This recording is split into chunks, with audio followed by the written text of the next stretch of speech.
사진을 보면 어떤 생각이 드십니까? 이 사진을 보면은 온몸에 힘을 빼고 물 위에 떠 있는 이 모습이 참 평안해 보이십니까? 아니면은 이 모습이 정말 물속에 빠지진 않을까라는 생각 때문에 아슬아슬한 느낌을 가지십니까? 어떻게 보이십니까? 이 사진을 보면서. 아마 이렇게 보는 때 차이가 있는 것은 아마 두 가지 이유가 있을 것입니다. 힘을 빼고 물 위에 떠본 경험을 한 사람은 아마 이 그림을 보면서, 이 사진을 보면서 아, 평안하다 이렇게 느꼈을 것이고, 그리고 어떤 사람은 이 경험을 해보지 못한 사람은 또 이 경험을 못 해본 사람이거나 또 내가 힘을 잘못 빼가지고 물속에 빠진 경험을 한 사람은 아마 이 모습을 보면서 긴장되고 아슬아슬한 느낌을 가지게 될 것이라고 생각합니다. 저는 오늘 이 사진에 있는 모습처럼 우리가 어떻게 힘을 뺄 수 있는지, 그리고 힘을 빼세요라는 제목을 가지고 이사야 2장을 통하여서 우리가 오늘 말씀을 나누기를 원합니다. 먼저 오늘 주제 성경절을 한번 보도록 하겠습니다. 이사야 2장 22절에 있는 말씀입니다. 너희는 인생을 의지하지 말라. 그의 호흡은 후에 있나니 새말 가치가 어디 있느냐. 너희는 인생을 의지하지 말라라고 하셨는데 우리가 이 말씀에 대해서 한번 살펴보기로 합니다. 하나님께서 이사야서에서 이사야를 부르시는 장면을 통해서 하나님께서 왜 인생을 의지하지 말고 하나님을 의지하러 하신 그 말씀의 뜻이 무엇인지 우리가 한번 이 시간 생각해 보기를 원합니다. 우리는 신앙생활을 오래 하면서 하나님을 의지하지 않으라는 이야기를 많이 들었습니다. 그러면 우리가 어떻게 하면 하나님을 의지할 수 있을지, 그리고 그 말씀을 이사야 2장을 통하여서 오늘 이 시간 한번 나누기를 원합니다.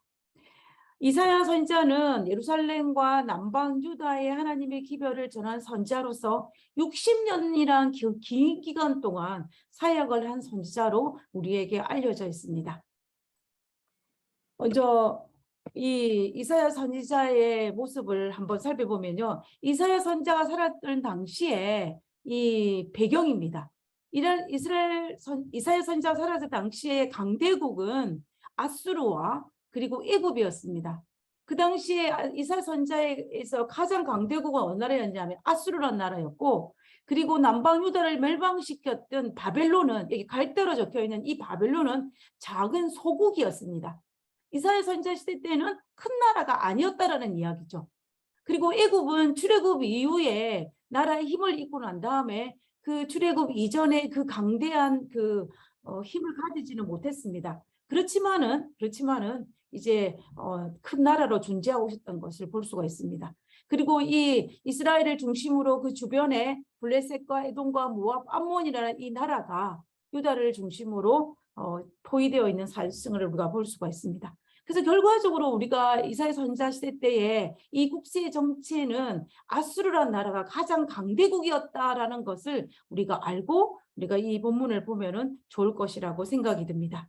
자, 그러면 우리 이사야 1장 1절에 있는 말씀 통해서 이사야 선지자가 어느 왕 시대 때에 활동했는지를 한번 짚고 넘어가도록 하겠습니다.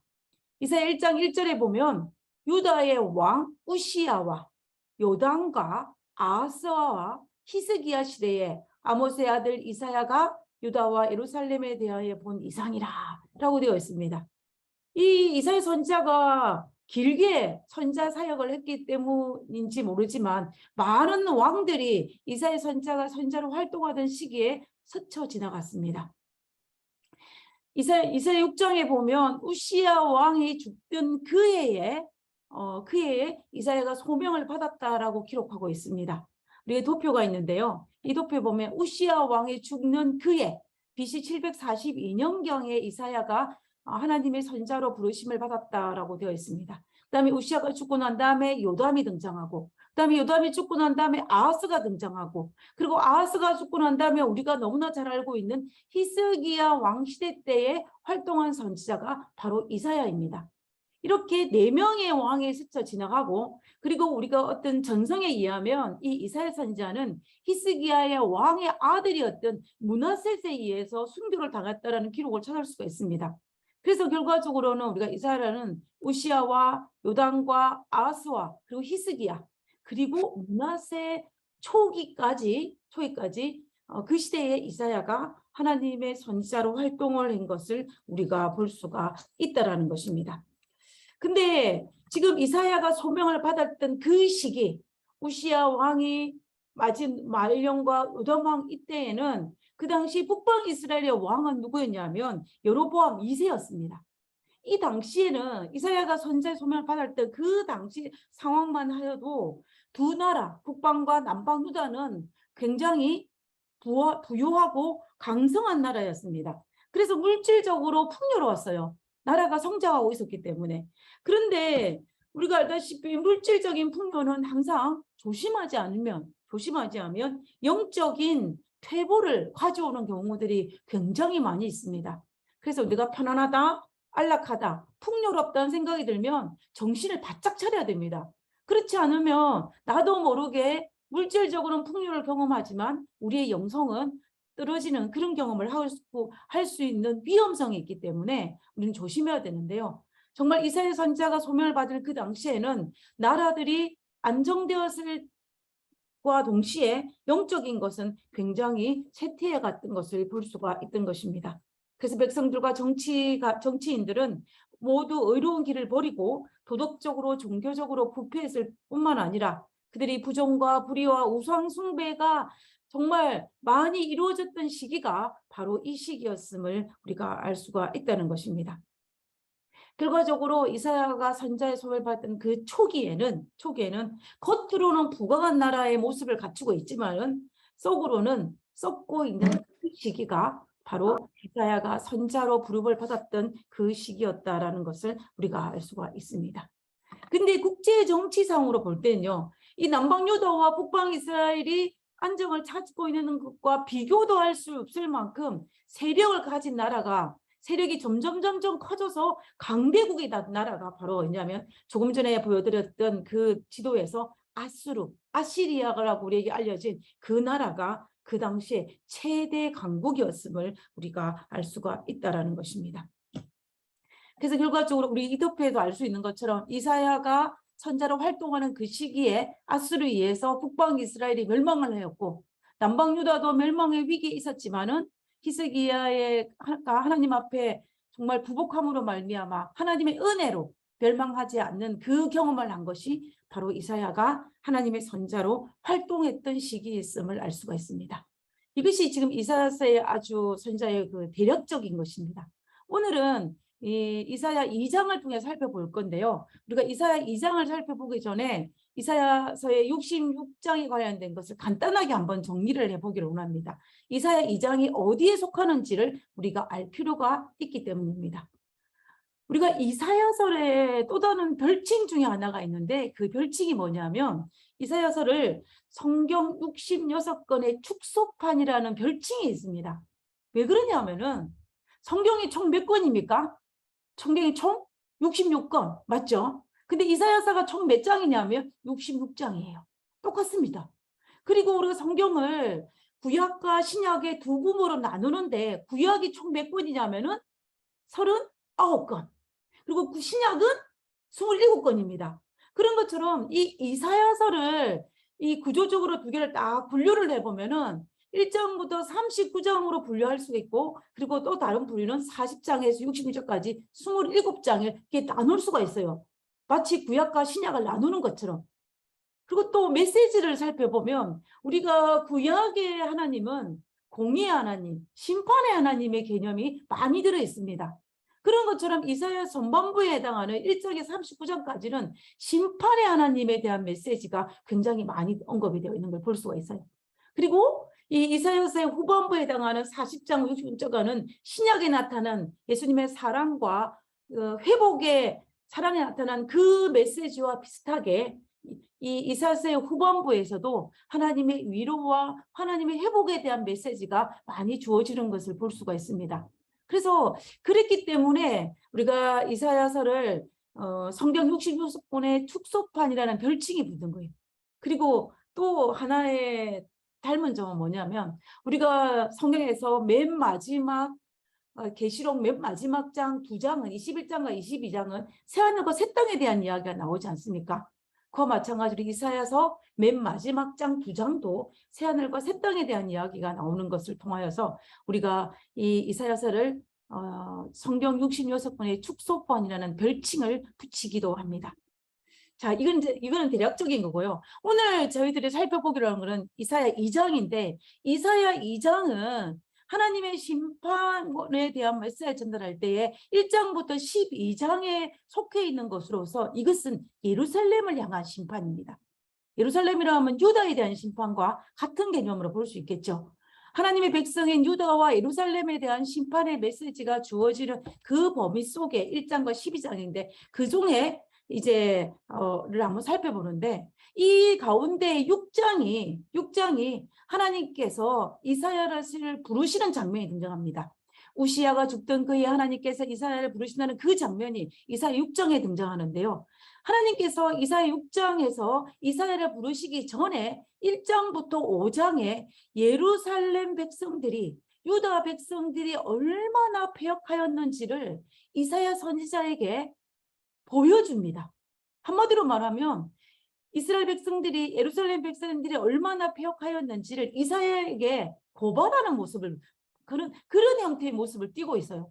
그래서 이제 우리가 이 모습을 한번 살펴볼 때요. 그래서 1장에서 5장에 하나님께서 얼마나 정말로 겉으로는 나라가 부강해 가는 것처럼 그렇지만 속으로는 우상 숭배와 패욕과 부도덕과 이 불의와 이런 모든 것들 통하여서 폐역해지는 이스라엘 백성들, 예루살렘 백성들의 그 모습을 어떻게 한탄하면서 이사야 선지자에게 토하고 있는지 우리가 한번 살펴보기를 원합니다. 이사야 5장 2절에 있는 말씀입니다. 하나님의 한탄이에요. 땅을 파서 돌을 제하고 극상품 포도나무를 심었었도다. 누가? 내가. 하나님이 내가 이 가나안 땅에 이스라엘 백성들 데리고 와서 땅을 파고 돌을 제거하고 극성품 포도나무를 심었도다. 그리고 그 중에 망대를 세웠고 그 안에 술틀을 팠었도다. 좋은 포도 맺기를 바랬더니 뭐가 맺혔다? 들포도가 맺혔다는 거예요.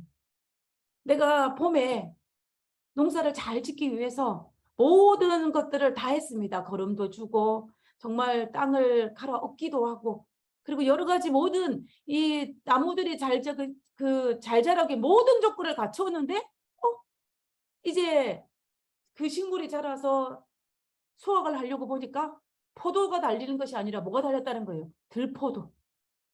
가치 없는 들포도가 맺혔다고 하나님께서 한탄하고 있는 것을 볼 수가 있는 것입니다. 자, 하나님께서는 분명히 극성품 포도나무를 심었다라고 말씀하셨어요. 다시 말하면 이 말은 뭐냐면 하나님께서 이스라엘 백성들을 가나안 땅에 정착시키고 한 나라로 하나님의 나라를 세우실 때에 그들이 하나님의 나라로서 할 수 있는 최상의 모든 것들을 다 제공하였다라고 이야기하고 있는 것을 볼 수가 있는 것입니다. 이 말은 맞는 말이에요? 틀린 말이에요? 맞는 말이에요. 왜냐하면 이스라엘 백성들이 애굽을 출발하여서 가나안 땅에 도착하였을 그때에는 하나님께서 약속하신 땅은 뭐냐면 젖과 꿀이 흐르는 땅이었어요. 정탐꾼이 갔다 오고 난 다음에 그들이 고백하기를 그 땅은 정말로 젖과 꿀이 흐르는 땅이라고 했습니다. 땅은 아무런 문제가 없어요. 그리고 또 이스라엘 백성들이 가나안 땅에 도착했을 때 그 땅에 살고 있는 많은 이방 민족들이 마음속에는 어떤 마음이 있었냐면은 이스라엘 백성이 믿는 하나님에 대한 두려운 마음이 있었고 그리고 그 하나님을 믿는 이스라엘 백성에 대한 두려워하는 마음이 있었습니다. 그래서 가나안 땅을 눈앞에 두고 이 모세가 죽기 전에 마지막 고별 설교를 할 때 그때 모세가 어떻게 말했냐면 그 가나안 땅에 들어갈 이스라엘 백성들을 향하여 말하기를 이스라엘이여 너는 행복자로다. 여호와의 구원을 너같이 얻을 백성이 누구뇨? 아무도 없다는 이야기예요. 이스라엘 백성 너처럼 하나님의 구원을 받을 백성은 아무도 없다. 너가 가장 많은 하나님의 구원을 얻은 백성이다 라고 이야기하는 것입니다. 그뿐만 아니라 그는 하나님은 너를 돕는 방패시오. 너의 영광의 가르시오. 내 대적이 내게 복종하리니 내가 그들의 높은 곳을 밟으리로다 라고 이야기합니다. 결국으로 모세는 이스라엘 백성들에게 너는 정말로 축복받은 백성이다 라고 이야기하는 거예요. 하나님이 너를 든든히 정말 서포트 지켜주시니 정말 두려울 것이 하나도 없이 너같이 행복한 백성, 너같이 좋은 백성은 없다라고 이야기하고 있는 것을 볼 수가 있습니다. 아마 모세가 이 고별 설교를 하고 이제 죽음을 받아들였을 때 그의 마음속에는 이스라엘 백성들에 대한 염려하는 마음은 아마 없었을 거예요. 왜냐하면 하나님이 있고 여호수아가 있기 때문에. 자기가 두려운 건 가나안 땅을 눈으로 뽑지 못한다는 게 아쉬움이 있을지 모르지만 하나님께서 이스라엘 백성들을 지켜주실 것이라는 믿음이 있었기 때문에 어쩌면 모세는 정말 마음 편히 눈을 감을 수 있지 않았을까라는 생각을 하게 됩니다. 이 모세만 이 말을 한 것이 아닙니다. 이스라엘 백성들이 가나안 땅에 들어갔을 때에 이 가나안 땅 첫 성이었던 여리고성을 정탐했을 때 라합이 뭐라고 이야기했습니까? 정탐꾼 두 사람이 눕기 전에 라합이 지붕에 올라가서 그들 정탐꾼 이스라엘의 정탐꾼에게 이르되 그들이 뭐라고 이야기했냐면 여호와께서 이 땅이 어느 땅이에요? 가나안 땅. 하나님께 약속하신 젖과 꿀이 흐르는 그 땅을 너희 이스라엘 백성에 주신 줄을 내가 아노라. 우리가 라합 자신뿐만 아니라 여리고성 모든 백성들이 너희를 이스라엘 백성들을 심히 두려워하고 이 땅 백성들이 다 너희 앞에 간담회 녹다니 우리가 듣자 곧 마음이 녹았고 너희의 영고로 사람이 정신을 잃었나니 너희 하나님 여호와는 상천하지의 하나님이시니라. 하나님이 어떤 하나님이라는 거예요? 최고의 하나님이라는 것입니다. 최고의 하나님. 모든 하나님 중에 최고의 하나님이 누구의 하나님이다? 너희 하나님이다. 라고 해요. 그래서 우리가 어떻게 한다? 하나님을 두려워할 뿐만 아니라 하나님을 믿는 너희 또한 이스라엘 백성 또한 내가 두려워하고 너희 앞에 내가 간담이 녹는다라고 이야기했어요. 이것은 누가 한 이야기냐면 이스라엘 가나안 땅에 살고 있는 이방인의 입에서 나온 말이었습니다. 그래서 결과적으로 우리가 이것을 볼 때에 정말로 하나님께서 이스라엘 백성들이 가나안 땅에 들어가 정착했을 때는 정말 최고의 극상품을 심었고 그뿐만 아니라 이 하나님의 나라로 만들어진 이스라엘 백성이 세울 나라는 정말 모든 것을 잘 준비된 그러한 나라였다라는 것을 우리가 알 수가 있다는 것입니다. 최고의 조건을 갖추어서 그 나라를 가나안 땅에 세웠다라는 것을 우리는 그 누구도 부인할 수 없는 상황인 거예요. 자, 그러면 하나님께서 이스라엘 백성들이 가나안 땅에 정착하여서 최상의 조건들을 제공하여 주셔서 최고의 극상품을 씹어서 최고로 만드신 그 이유가 무엇일까요? 우리가 뭔가를 할 때에 모든 것을 다 갖추고 최고의 조건을 만드는 이유가 무엇입니까? 다 이유가 있습니다. 그죠? 이유가 있습니다. 저는 가끔 하나님께서 나를 통하여서 이루기를 원하시는 것이 무엇일까? 하나님께서 우리 부부를 통하여서 이루기를 원하시는 것이 무엇일까? 하나님께서 우리 예준이를 통하여 이루시는 길을 원하시는 것이 무엇일까? 그리고 우리 교회를 통하여 하나님께서 바라시고 원하시는 것이 무엇일까를 자주 생각합니다. 아마 여러분들도 하나님께서 나를 통하여 무엇을 이루기를 원하시는지를 아마 생각하실 것입니다. 하나님은 분명히 우리를 통하여 이루기를 원하시는 목적이 분명히 있습니다. 하나님께서 이스라엘 백성들을 가나안 땅에 정착시켜서 모든 최상의 조건을 갖추고 나라를 건설하게 하신 목적도 분명히 있었습니다. 하나님께서는 이사야 선지자에게 그 목적이 무엇인지를 설명하고 있습니다. 그것이 이사야 4장 2장 3절에 있는 말씀이에요. 많은 백성이 가며 이르기를. 여기서 많은 백성은 누구를 상징하냐면 이방인들입니다. 이방인들이 가며 이르기를 어디로 가냐면 여호와의 산에 예루살렘에 하나님의 성전에 올라가면서 이게 하는 이야기예요. 많은 백성이 가며 이르기를 오라 우리가 여호와의 산에 오르며 시온산이죠. 야곱의 하나님이 전에 이르자. 예루살렘의 성전입니다. 그가 그 도로 우리에게 가르칠 것이라. 여기서 그는 누구냐면 이스라엘 백성이에요. 이스라엘 백성이 그 도로 하나님의 도를 우리에게 가르칠 것이라. 우리가 그 길로 하나님이 가르친 그 길로 행하리라 하리니. 이런 율법이 시온에서부터 나올 것이요 하나님 말씀이 예루살렘에서부터 나올 것이니라 라고 말씀하셨어요. 그래서 결국은 이사야 4장 2장 3절에 있는 이 말씀은 하나님께서 이스라엘 백성들을 애굽시키셔서 가나안 땅에 정착하게 해서 극성품 포도나무를 심어서 가꾼 그 목적이 여기에 나오는 것입니다. 그 목적은 바로 뭐냐면 하나님께서 이스라엘 백성을 통하여서 하나님께서 예루살렘 성전을 통하여서 이방인들에게 하나님의 도를 가르치고 여호와의 길을 가르쳐서 이방인들이 어떻게 하나님을 섬겨야 할지 하나님의 도가 무엇인지를 배우게 하기 위해서 하나님께서 극상품 포도나무를 심었다라고 고백하는 것입니다. 결국 하나님께서 이스라엘 백성들을 출애굽시킨 목적은 그리고 그들이 가나안 땅에 정착하게 하신 목적은 뭐냐면 열방의 빛으로 그리고 만일에게 복음을 전파하기 위한 것이 하나님의 목적이었음을 이사야 선자에게 하나님께서 말씀하시는 것입니다. 하나님께서 교회를 세우신 목적도 정말 비슷합니다. 우리끼리 재밌고 우리끼리 은혜 받고 우리끼리 행복하게 하기 위해서 하나님께서 교회를 세우도록 하시지 않았습니다. 정말 우리가 속한 이 사회에 빛과 소금의 역할을 희망을 제공하기 위해서 하나님께서 우리에게 교회를 세웠었습니다.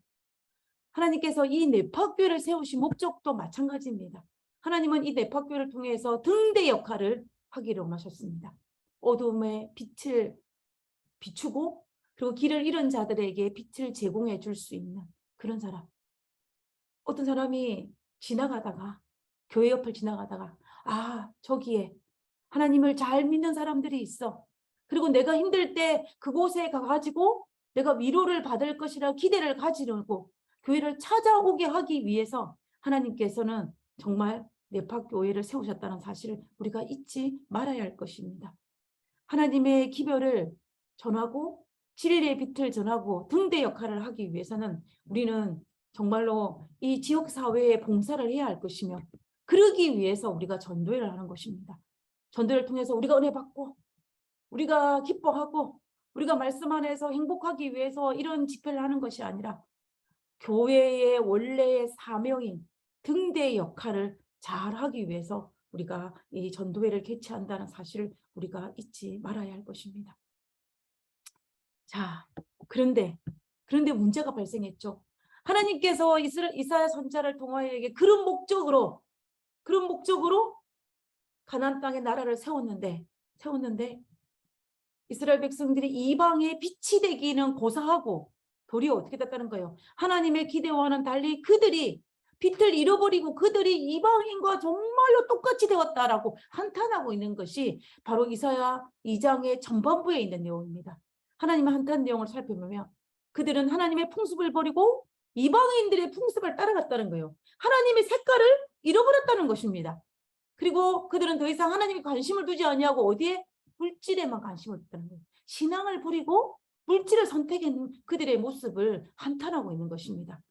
그리고 세 번째는 하나님을 의지하라고 말하는데 그들이 오히려 하나님을 의지하는 대신에 자기 스스로의 힘으로 위험이 닥쳤을 때에 그것을 자기 자신을 보호하기 위해서 어떻게 했냐? 그 당시에 신신무기였던 정말 말과 병사들과 병기들을 다 준비해서 그들을 의지하고 있는 그들의 모습을 볼 수 있었던 것입니다. 그들이 하나님을 의지하지 않고 자기의 힘을 의지하는 그들의 모습을 설명하고 있는 부분이에요. 그리고 네 번째는 여호와 하나님을 버리고 그들이 우상 숭배자가 되었다라고 하나님께서 한탄하고 있는 모습을 볼 수가 있습니다. 결과적으로 이사야 2장 전반부의 모습은 하나님께서 정말 이런 목적으로 하나님께서 가나안 땅에 한 나라를 세우셨는데 그들이 그 목적을 모두 상실하고 정말 이방인처럼 되었음을 하나님께서 한탄하고 있는 모습을 볼 수가 있습니다. 그러고 난 다음에 이제 그래서 하나님께서 이사야 2장 10절에서 21절에 보면 그러므로 하나님께서 그들에게 심판을 베풀 수 없음을 쭉 설명합니다. 하나님의 심판이 예고되어 있습니다. 이 모든 심판의 말씀을 하고 난 다음에 하나님께서 결론적으로 말씀하시기를 뭐라고 말씀하냐면 오늘 처음에 읽었던 22절 이 말씀입니다. 너희는 뭐 하지 말라? 인생을 의지하지 말라.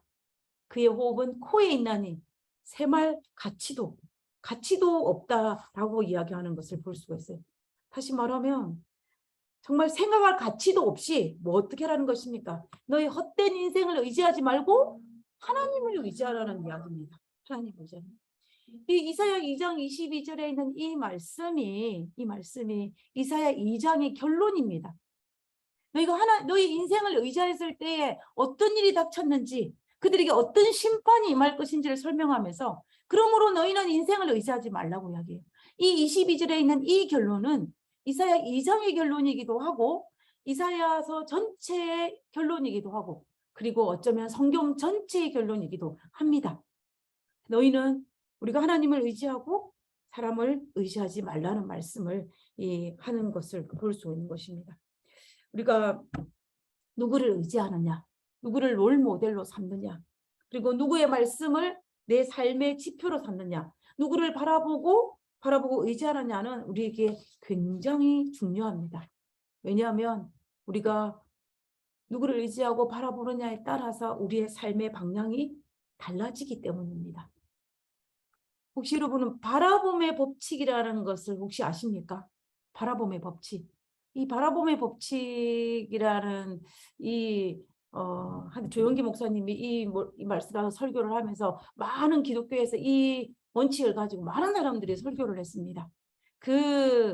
바라봄의 법칙의 정의가 이렇습니다. 그 정의가 뭐냐면 마음속에 비전을 품고 믿음으로 바라보며 내가 할 수 있는 최선을 다하면 하나님께서 반드시 이루어 주신다라는 것이 바라봄의 법칙의 정의입니다. 여러분, 이 말씀을 얼뜻 보면 어떻습니까? 맞는 말인 것 같죠? 좋은 말인 것 같습니다. 그죠?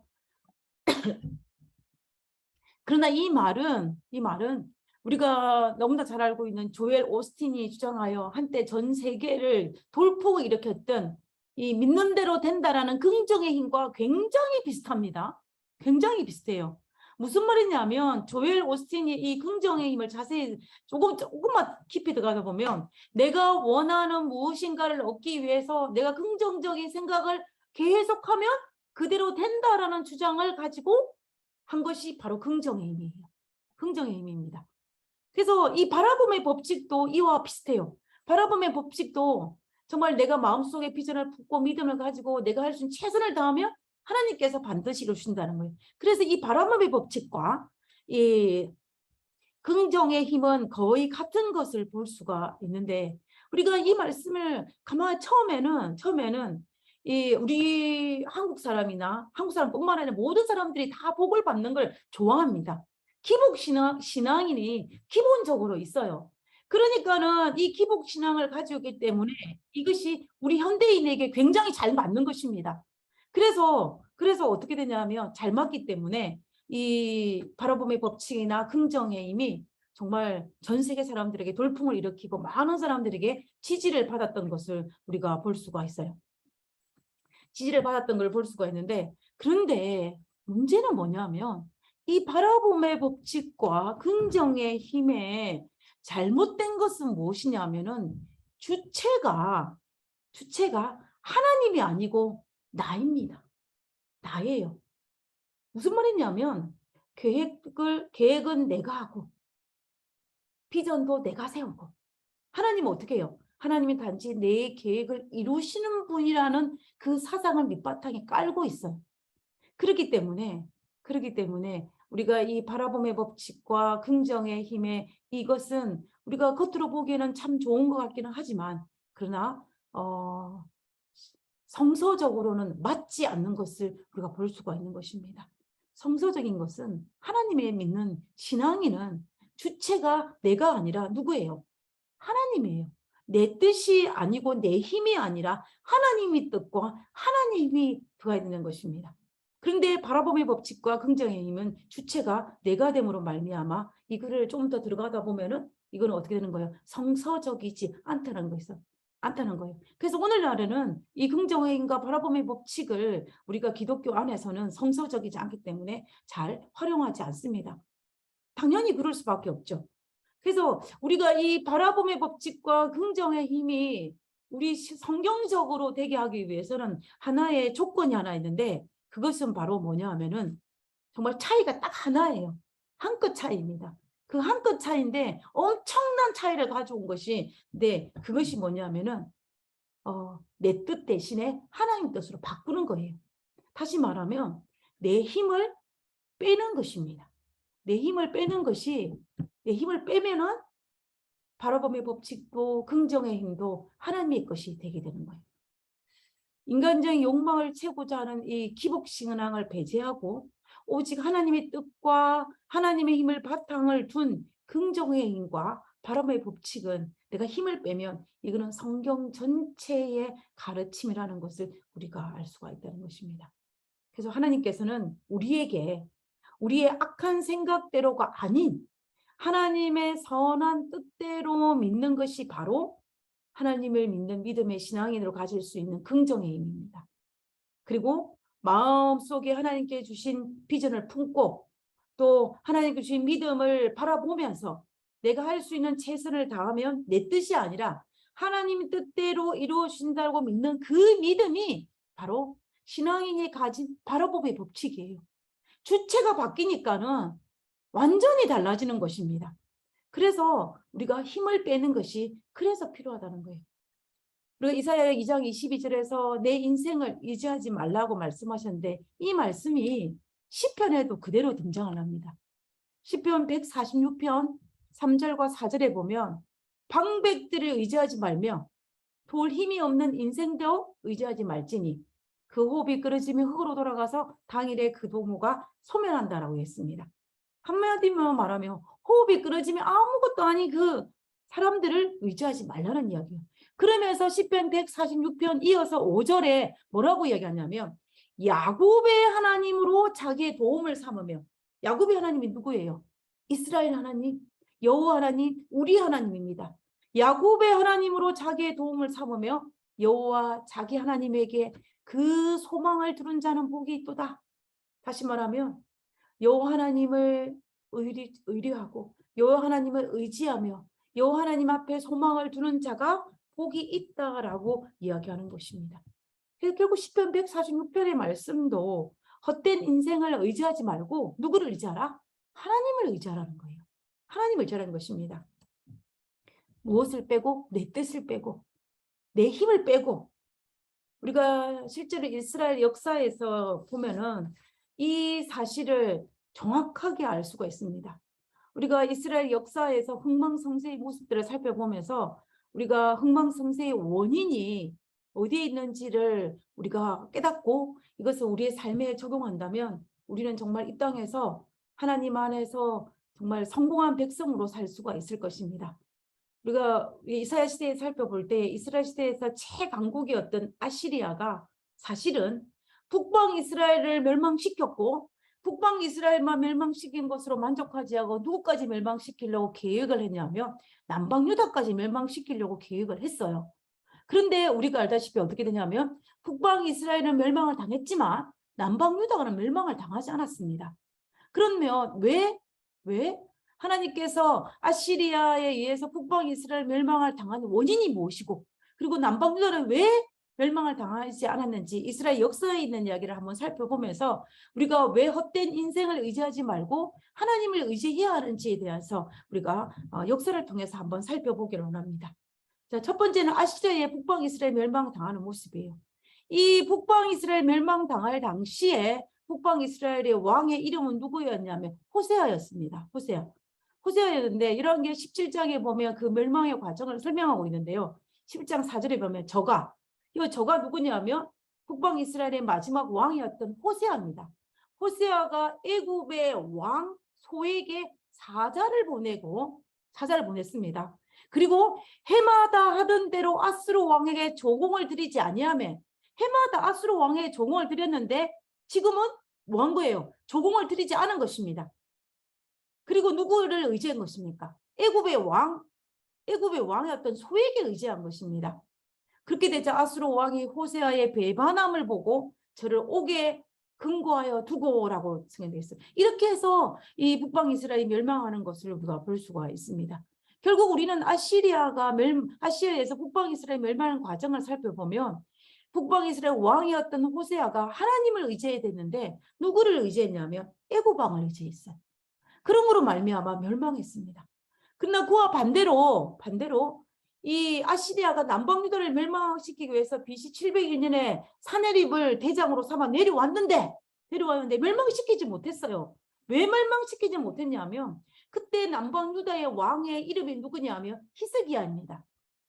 우리가 이사야서에 보면 히스기야 시대에 이 사내립에 쳐들어왔을 때 히스기야가 어떻게 합니까? 히스기야가 정말 옷을 찢고 굵은 베옷을 입고 여호와의 성전에 들어가 하나님 앞에 무릎 꿇고 기도했습니다. 기도했어요. 그렇게 됐을 때 그 결과적으로 어떻게 했냐면 남방 유다를 멸망시킬 수 있는 힘을 가진 아시리아가 남방 유다를 멸망시키지 못하고 오히려 이 일로 말미암아 아시리아가 고국에 돌아가서 아시리아가 힘이 잃어버리는 결정적인 이유가 되기도 합니다. 그래서 이 남방 유다가 멸망하지 않은 이유는 히스기야와 유다 백성들이 하나님을 의지했기 때문이에요. 자, 그 다음에 이 아시리아에 멸망하지 않은 남방 유다는 누구에게 멸망하냐면 바벨론에 의해서 멸망합니다. 이 바벨론에 멸망당할 때 남방 유다의 마지막 왕은 누구냐면 시드기야 왕이었죠. 시드기야 왕은 히스기야 왕과 달랐어요. 바벨론이 유다를 침공하여서 예루살렘을 둘러치고 있을 때에 그때에 이 시드기야는 누구를 의지했냐면 그 당시 유다의 방백들은 누구를 의지했냐면 여호와를 의지하지 않고 하나님의 선지자인 예레미야를 의지하지 않고 오히려 누구를 의지하면은 애굽을 의지했습니다. 그로 말미암아 유다가 아시리아에도 멸망하지 않았던 그 유다가 바벨론에 멸망하는 것을 볼 수가 있습니다. 누구를 의지하느냐에 따라서 이렇게 달라지는 거예요. 그리고 또 이 BC 457년에 유다를 재건하는 모습들을 우리가 살펴볼 때 그때도 마찬가지입니다. 우리가 바벨론의 포로로 잡혀가가지고 이스라엘 백성들이 고국에 들어와서 나라를 재건할 때의 모습을 살펴보면 그들이 그 재건하기 위해서 독립운동을 했다는 성경의 기록은 없어요. 역사적인 기록도 없습니다. 그들이 그 어떤 독립운동도 하지 않았습니다. 그리고 돈을 주고 포로에서 해방된 것도 아니에요. 그리고 그 주변 이웃 나라들이 이 이스라엘의 해방을 위해서 어떤 일도 하지 않았습니다. 그럼에도 불구하고 어떻게 해방이 됐어요. 그 이유가 뭐냐 하면은 바벨론이 망하고 페르시아 나라가 등장했지만 유다는 여전히 포로된 백성이었지만 그들이 해방될 수 있었던 것은 고레스가 페르시아의 왕이었던 고레스가 자기 이름이 성경에 기록된 것을 알고 정말 그 하나님께 그것을 감동을 받아서 나라를 회복시켜 준 것을 우리가 알 수가 있습니다. 그래서 그들이 바벨론 땅에 가가지고 유다 백성들이 한 것은 뭐냐면 자기 잘못을 인식하고 회개하고 하나님의 율법을 회복하려고 했던 그것만이 유다 백성이 바벨론 땅에서 나라를 회복할 수 있기 위한 한 전부였습니다. 결과적으로 유다를 재건할 수 있었던 가장 큰 힘은 그들이 무엇을 했다? 하나님을 의뢰했다라는 이야기예요. 그래서 나라를 재건할 수 있었습니다. 그리고 AD 70년에 유다가 멸망하는 과정을 살펴볼 때도 그들이 누구를 의지하지 않았냐면 하나님을 의지하지 않았어요.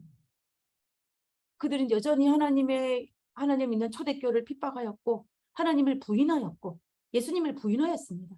그로 말미암아 AD 70년에 그들은 정말 나라가 명하여서 2000년이나 긴 시간 동안 정말 나라 없는 그러한 나라로 했던 것을 우리는 볼 수가 있는 것입니다.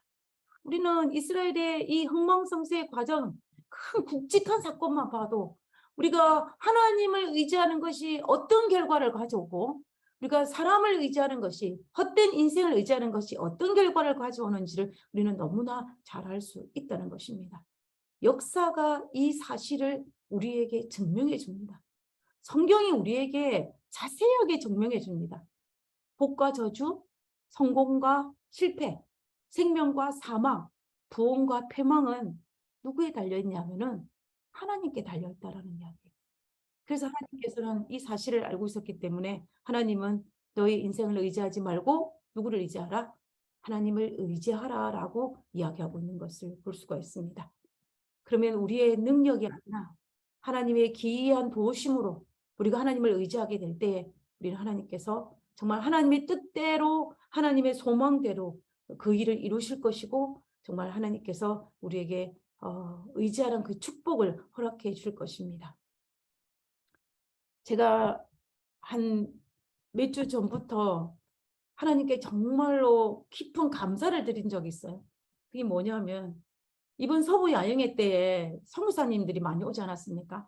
선교사님들이 많이 왔는데 그 선교사님들 중에 거의 많은 분들은 제가 25년 전에 같이 공부했던 친구들이에요. 그래서 이제 그분들의 모습을 이제 25년 만에 이제 만나가지고 이야기를 하고 그분들의 이제 간증을 듣고 이렇게 하면서 저도 모르게 제 지난 과거의 삶을 뭐냐면 생각하게 됐습니다. 제가 졸업하고 난 다음에 20년 넘는 그 시간 동안 그리고 한국에서 캐나다, 미국을 건너는 이 많은 시간을 저도 모르게 한번 되씹어 보게 됐어요. 되씹어 보게 되는데 그러면서 제 마음속에 딱 드는 생각이 뭐냐면 하나님께서 내 기도를 그대로 들어주신 적이 없으셨구나라는 생각이 든 거예요. 하나님께서 내 기도를 그대로 내가 기도한 그대로 들어주신 적이 없으셨구나라는 생각이 들면서 제 마음에 갑자기 감동이 밀려오는 것입니다. 왜 감동이 밀려왔냐면은 내가 하나님께 기도드린 그대로는 들어주지 않았지만 그보다 훨씬 더 좋게 응답하셨어요. 나는 이렇게 기도했는데 하나님은 거기에다가 더 살을 붙이고 하나님의 은혜를 더하셔서 더 기도에 응답하셨다는 것을 제가 발견한 것입니다. 그래서 제가 이것을 제 과거의 삶을 되돌아보면서 이걸 깨닫고 난 다음에 제가 하나님께 우리 하나님은 정말 멋지신 분이구나. 정말 우리 하나님은 나의 상상을 초월하시는 분이시구나 하는 생각이 절로 들었습니다. 그 생각들이 정말 물밀듯이 밀려옴을 통해서 제 마음에 큰 감동이 되었고 정말 하나님께 감사하는 그런 시간이 되었는데요. 제가 이런 경험들을 하면서 저의 기도가 바뀐 것을 제가 발견했어요. 제 기도가 바뀌었는데 어떤 기도를 바뀌었냐면은 저도 모르게 그런 기도를 드리고 있었어요. 어떻게 되냐면 제가 기도 제목이 생기고 내가 바라는 소망이 생기고 내가 어떤 기도하고 싶은 어떤 것들이 생기면 제가 하나님께 기도를 드리잖아요. 기도를 드릴 때 하나님 이렇게 해주세요. 저렇게 해주세요. 하나님 이렇게 그런 기도를 제가 하고 있지 않은 제 모습을 발견했어요. 왜냐하면 하나님께서는 내 소망과 나의 기도 제목을 하나님께 아뢰면 하나님께서 내가 기도한 그대로 들어주시는 것보다 더 좋게 응답하실 것이라는 것을 제가 믿기 때문에 하나님께서 나의 기도 제목을 하나님께 내려놓기만 하지 하나님 이렇게 저렇게 해주세요라는 말을 잘 못하는 거예요. 그래서 저는 그 모습들을 보면서 그래서 하나님께서 기도할 때 하나님께서 이번에는 어떻게 응답하실까? 하나님께서 이 일을 어떻게 역사하실까라는 그 기대감을 가질 수밖에 없는 것입니다. 저는 이 기도를 제가 드리면서 하나님께서 내가 기도드린 그대로 응답해 주신 것보다 더 좋은 걸 주셨다는 것을 믿기 때문이에요.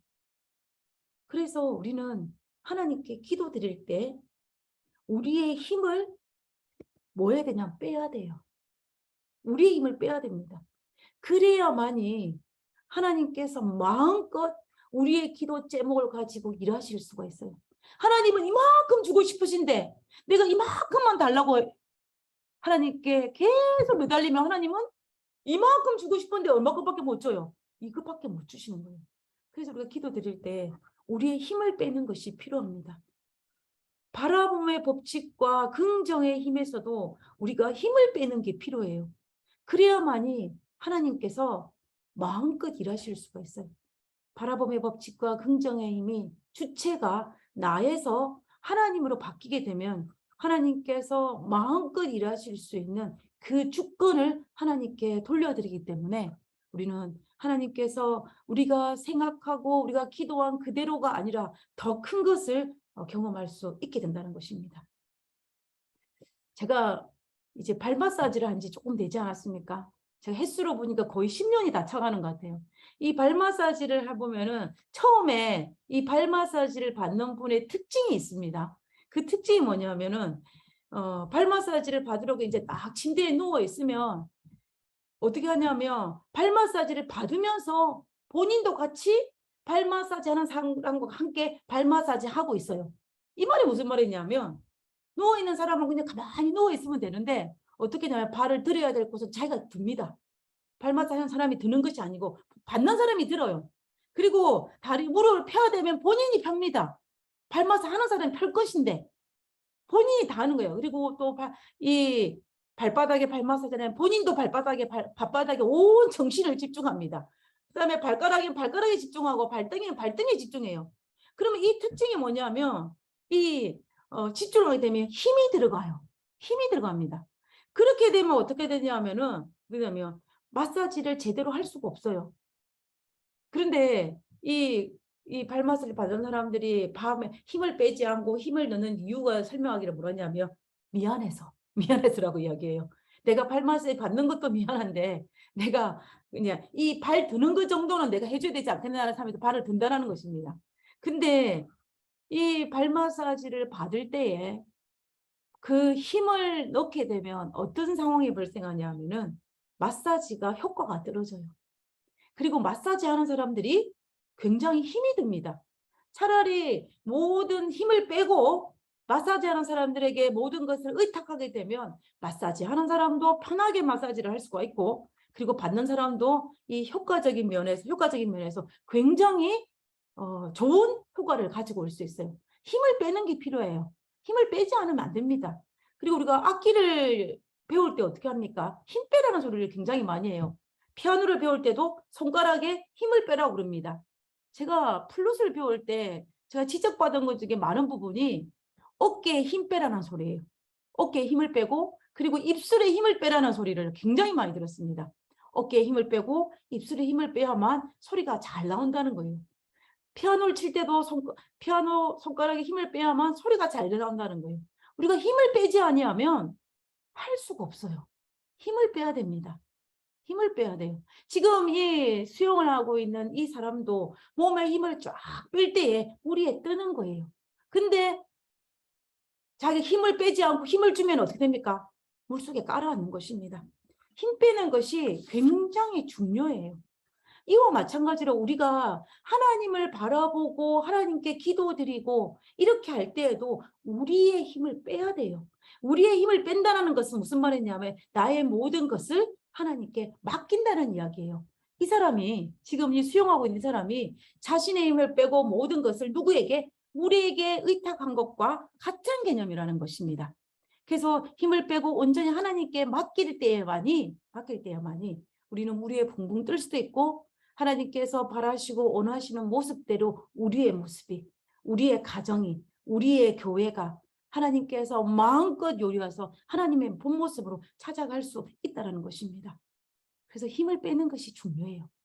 근데 힘을 빼는데 너무 많이 빼면 안 되는 게 문제가 있는 게 뭐냐면 힘을 빼도 잘못 빼면 안 돼요. 왜 잘못 빼냐면 이 힘을 잘못 빼면 무관심으로 넘어갈 수가 있습니다. 그리고 지난주 교과책에서 이 영감의 교훈에 이런 글이 있었습니다. 여러분도 아마 읽어보셨을 거예요. 인간의 노력은 하나님의 능력 없이는 아무 쓸모가 없고 인간의 애씀이 없이는 하나님의 수고가 많은 사람에게 전혀 도움이 되지 않는다. 저는 이 말씀이 정말 맞다고 생각해요. 우리가 하나님께 기도드리고 하나님의 사역을 할 때 우리의 힘을 빼는 것은 중요하지만 그렇다고 하여서 정말 우리가 무기력으로 넘어가는 것이 아니라 하나님께 의탁하는 걸로 넘어가야지 그렇지 않으면 안 된다는 거예요. 여러분 물 위에 떠 있는 사람이 호흡이 끊어지면 어떻게 됩니까? 사람이 어떻게 돼요? 살 수가 없어요. 그와 마찬가지입니다. 맡겨도 무기력하게 무관심으로 맡기는 것이 아니라 하나님께 의탁하고 내게 주어진 내 몫을 잘 감당하는 거예요. 누구 뜻대로? 하나님의 뜻대로. 이것이 진정한 힘을 빼는 비결입니다. 우리가 아무 일도 하지 않는 것이 힘을 빼는 것이 아니라 하나님께 기도를 올리면서 하나님께 더 큰 것을 주신 것을 믿고 하나님께 맡기면서 하나님께 내게 주신 것에 최선을 다해서 우리의 몫을 담당하는 것이 바로 우리의 힘을 빼는 것이라는 것을 우리가 알 수 있습니다. 이것이 바로 성경의 가르침이고 이것이 바로 우리를 향한 하나님의 뜻이에요. 전도회도 마찬가지입니다. 이 가을에 있을 이 전도에도 이 원리를 그대로 적용해야 됩니다. 개인적인 힘을 빼고 하나님을 의지하면서 우리에게 주어진 몫을 감당할 때에 하나님께서 이 전도를 통하여서 하나님께서 일하실 것입니다.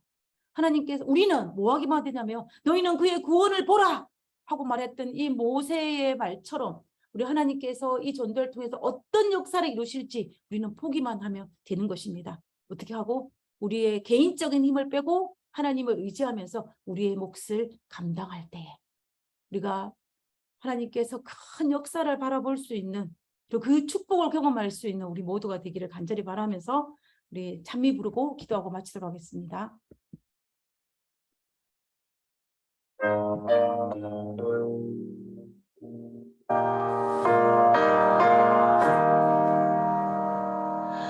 주님의 뜻을 이루소서. 고요한 주님 기다리니 진액과 같은 널 믿으소. 당신의 영광 만드소서. 주님의 뜻을 이루소서. 당신 발 앞에 엎드리니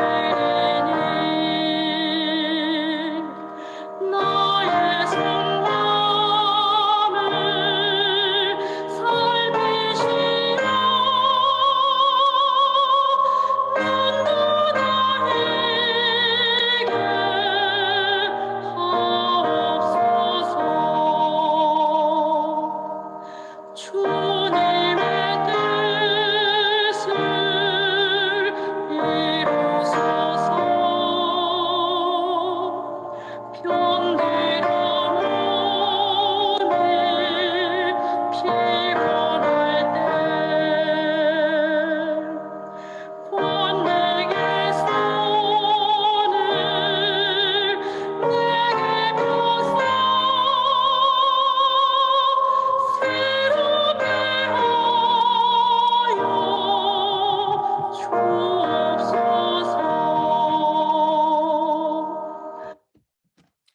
하늘에 계신 저희들의 아버지 감사합니다. 주님의 뜻을 이루어 주시옵소서.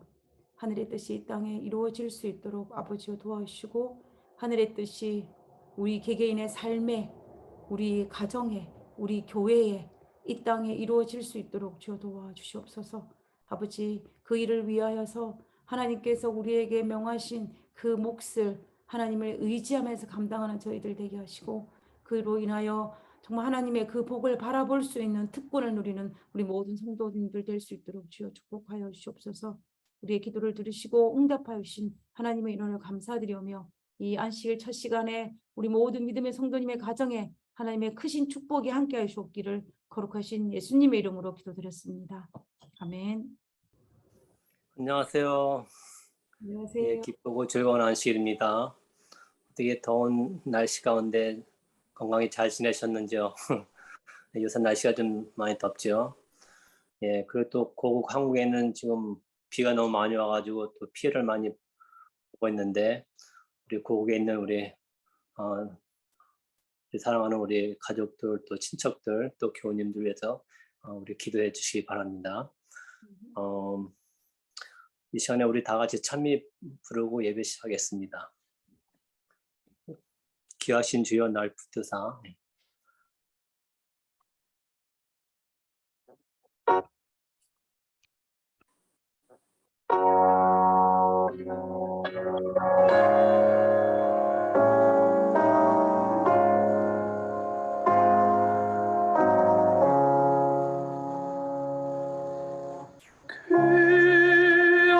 귀하신 주여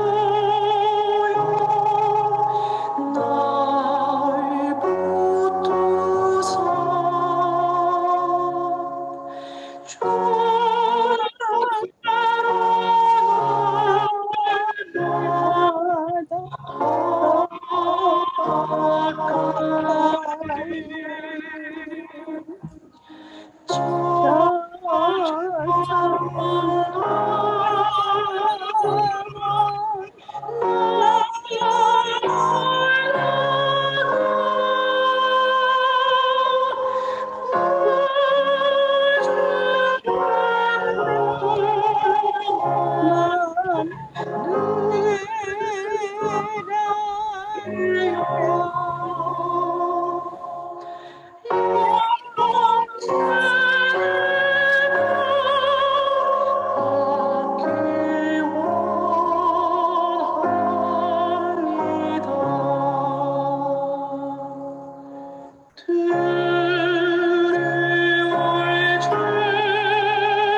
같이 기도하겠습니다.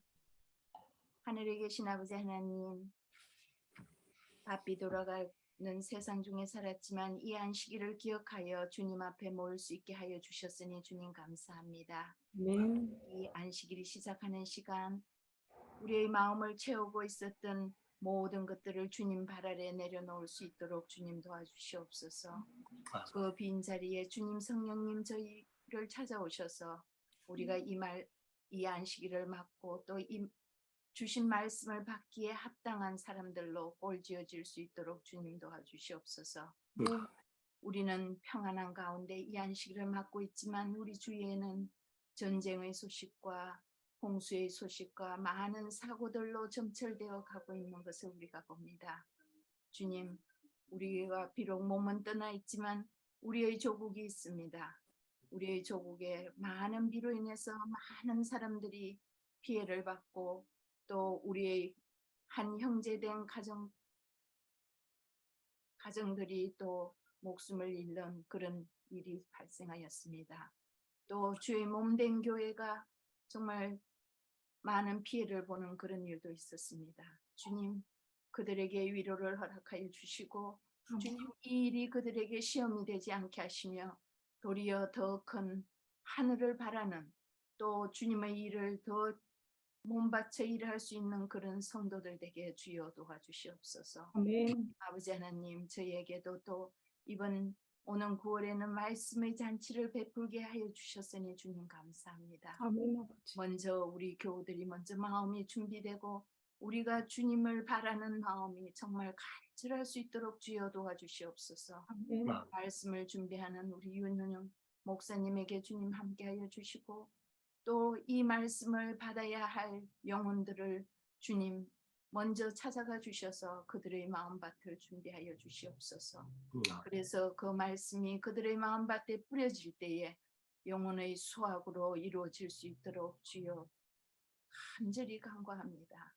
아버지 하나님, 또 이 여름의 끝자락인 요즘에 많은 우리 성도들이 여행 중에 있습니다. 그 여행 중에 있는 성도들에게 주님 함께하여 주시고 또 몸이 불편한 우리 형제들에게도 주님 함께하여 주셔서 이 안식이 정말 복되고 거룩한 날이 될 수 있도록 주님 도와주시옵소서. 이 저녁에도 우리 부목사님을 통해서 주님 말씀을 허락하여 주셨으니 감사합니다.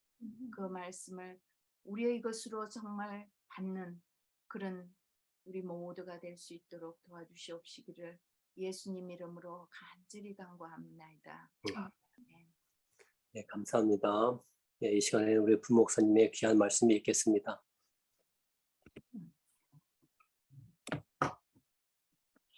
수고하셨습니다. 감사합니다. 우리 유태임 지사님의 기도처럼 그 모든 기도가 하나님 안에서 응답받기를 간절히 기도드립니다. 정말 사건 사고도 많고 또 여러 가지 어려운 일이 많지만 그럼에도 불구하고 하나님께서 우리에게 편안한 안식을 주셨사오니 우리가 이 안식일을 잘 누릴 수 있고 또 건강이 회복되고 또 반가운 얼굴을 다시 만날 수 있는 축복을 허락하셨사오니 우리가 이 안식일을 하나님 안에서 누릴 수 있는 그런 안식일이 되었으면 좋겠습니다.